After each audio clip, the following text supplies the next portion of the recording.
Hi guys, and welcome back to part 2 of the CDC Mayfly. We're going to go straight back in, same thread we left off with, the 12 aught nano silk in black. And from here we're going to put the thread on and come back to the little bump you can see on the hook where the detached body was tied. It's a perfect signalling position for where we're going to put the post on here. I prefer to do a parachute style to this fly, but you can sort of finish it any way you like. I'm going to put some wax on the thread, and I'm going to come in with some Semperfli poly yarn in cream. I love the cream colour. It's very visible on the water, but it's quite natural too to a mayfly. I pulled off one hang straight out the packet, and I'm just going to tie that now on top of the hook. Pull them upwards with a little twist just to help them stick together a little bit. And top tip here now is get the body and just push it downwards.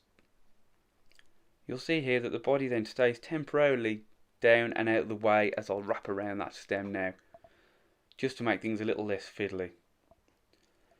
I like to do some loose turns up the post just to set the height of the post. I want to have enough height where I can put enough hackle turns on there to float the fly, but I don't want to come extremely high. That is an issue I see with amateurs flies. They make the post way too high. So as I set the height, I'm just going to come back down now with increased tension just to create a nice stiff post. And at this point you can see I can let go and just start wrapping and neatening up any bits of poly yarn that are visible. And I'm just trying to stiffen up that post. A few locking turns behind and a few in front just to lock it in position, stop any twisting. And that's perfect. From here now I'm going to get the scissors, any stray fibres, we'll just neaten those up at this point. And I'm just going to chop a rough height into that post now. The reason I chop a rough height is it just means that super long hank on top doesn't get in the way when I'm wrapping hackles or I'm trying to get in with a whip finish tool. Just means it's just a little bit easier to tie in. From here now I come in with a nice hackle, slightly bigger than the size 10 hackle gauge would say. It's a grizzle variant. I like that little sort of yellowy tinge to it. You can use a dyed yellow grizzle hackle if you like, but for what I've got and for time and ease I'll just come in with this grizzle variant.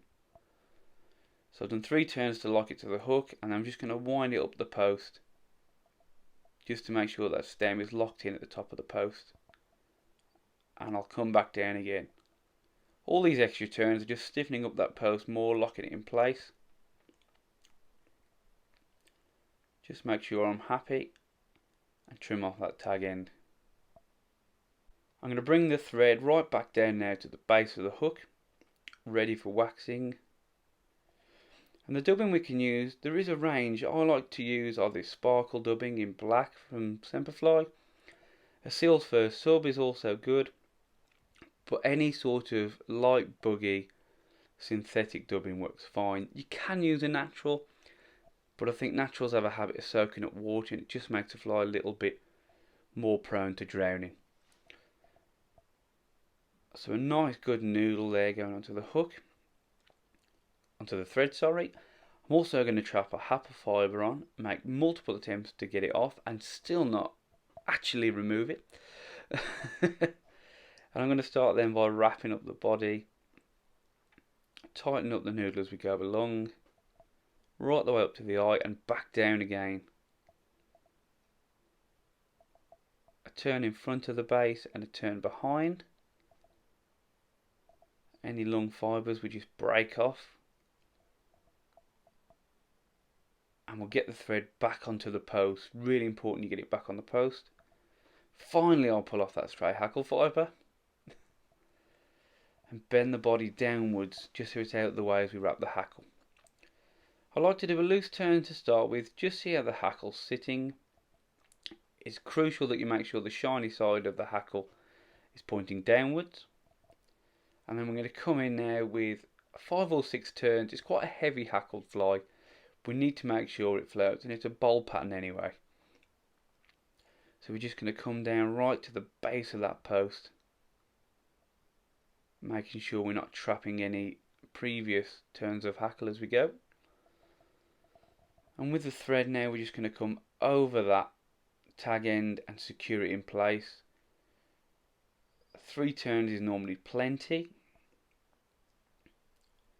just to secure it in, making sure we're still not trapping any hackle fibres. Just bend the tail back up, have a little neaten up. A little bit of moisture on the post helps keep the fibres out of the way. And from here now, happy with how it's sitting, and so I'm just going to come in now with a little bit of varnish on the thread before applying a whip finish. It's not vitally important, but in my head I think if I put a little bit of varnish on there, I've done all I can to secure the fly.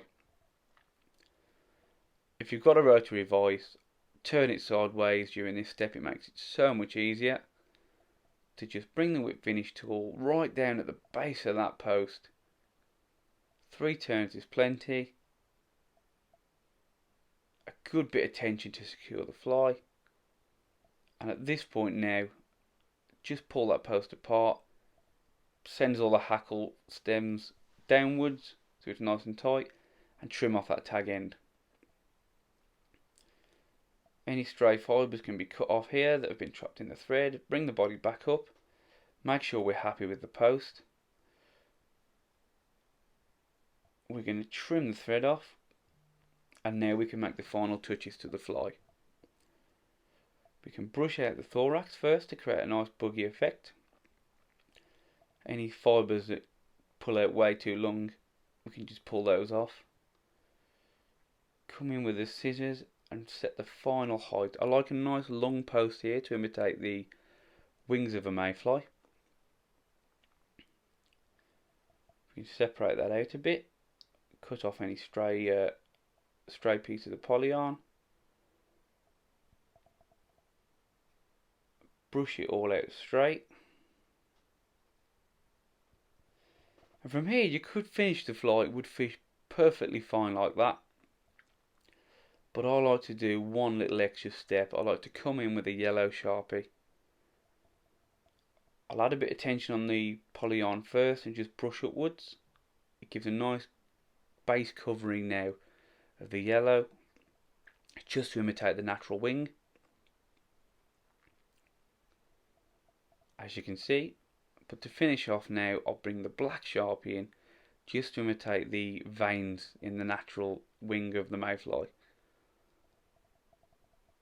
A nice loose brush, make sure I don't put too much on.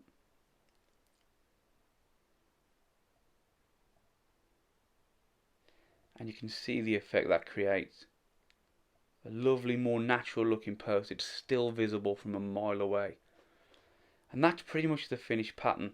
It's a lovely, big, bold, loud pattern when the fish are hard on the mayflies. It's got a lovely profile. It sits really well in the water and really easy to bring back to life with some dry fly dust. So I hope you tie those up. I hope you have an absolutely awesome season and catch a few fish on it. Thanks for watching.